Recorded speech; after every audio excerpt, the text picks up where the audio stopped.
ये कहानी है चंबल के एक छोटे से गांव मुरैना की।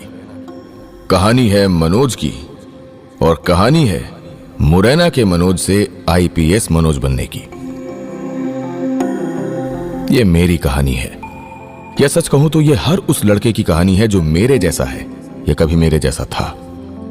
कहने को तो इस किताब का मुख्य किरदार मैं ही हूं, लेकिन आप इसमें खुद को या आपके आसपास रहने वाले किसी लड़के का मुख्य किरदार पाएंगे। अब भूमिका तो बन गई, लेकिन एक सवाल तो अभी भी आपके मन में घर किए होगा कि भैया आप यानी कि मनोज आईपीएस बना कैसे? सब बताऊंगा, लेकिन उससे पहले एक छोटा सा किस्सा सुनिए। एक बार मेरे एक दोस्त रविकांत ने मुझसे कहा था कि भाई मनोज, सिर्फ हिंदी का झुनझुना बजाने भर से तुम्हारा पेट नहीं भरेगा। हिंदी से बीए कर भी लिए ना तो भी नौकरी की मेज से पहले ही हिंदी की वजह से तुम्हारे प्राण निकल जाएंगे। तो मैंने रविकांत से कहा कि यार रविकांत, एक बात बता, जब पूरा हिंदुस्तान हिंदी के कागजों पर चलता है, फिर हिंदी भाषा क्यों किसी गाली जैसी लगती है? क्यों हिंदी के स्टूडेंट्स को अनपढ़ के जैसे देखा जाता है? ऐसा ही था मैं, बगावती लड़का जो एक समय अपना 12वीं का एग्जाम भी पास नहीं कर पाया था। लेकिन जब जिम्मेदारियों का बोझ कंधे पर आया तो समझ में आया कि पढ़ाई लिखाई कितनी जरूरी है। उसके बाद ले देकर जैसे तैसे अपनी जिंदगी की रफ्तार के साथ कदम से कदम मिलाकर चलने की कोशिश करने लगा। तभी अचानक मुझे जोर से धक्का लगा और मैं पुलिस के लफड़े में पड़ गया। उस वक्त कुछ ऐसा हुआ जिसने मुझे एहसास दिलाया कि जिस कुर्सी पर आप बैठेंगे उससे आपकी इज्जत नहीं बढ़ेगी, बल्कि आपसे उस कुर्सी की इज्जत बढ़ेगी। इसी एहसास ने पढ़ने लिखने के लिए मोटिवेशन दिया। पर जब ग्रेजुएशन करके मैंने अपने सपनों को उड़ान देनी चाहिए, तब बीए में इंग्लिश लैंग्वेज ने मेरी आने वाली उड़ान को जकड़ लिया। खुद को बहुत समझाने के बाद मैंने हिम्मत करके बीए में इंग्लिश को अपने सब्जेक्ट्स में शामिल किया।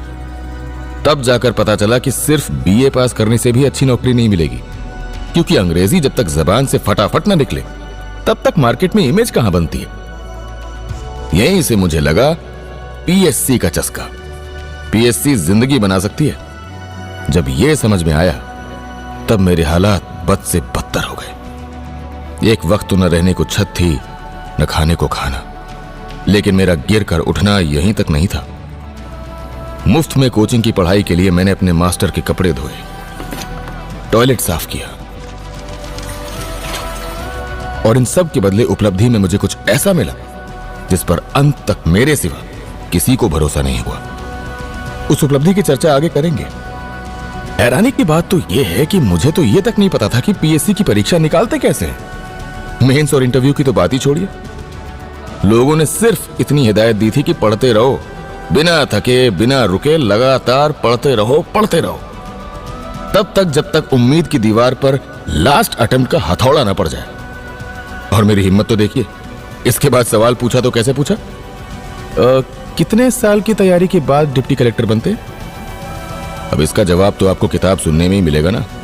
सब यही जान लेंगे गुरु, ये तो बस एक ट्रेलर है। अभी असली कहानी और कहानी के असली ट्विस्ट तो आगे हैं। तो आइए मेरे साथ शुरू करते हैं मनोज यानी कि मेरी कहानी 12th फेल, आपके अपने कुकू एफएम पर।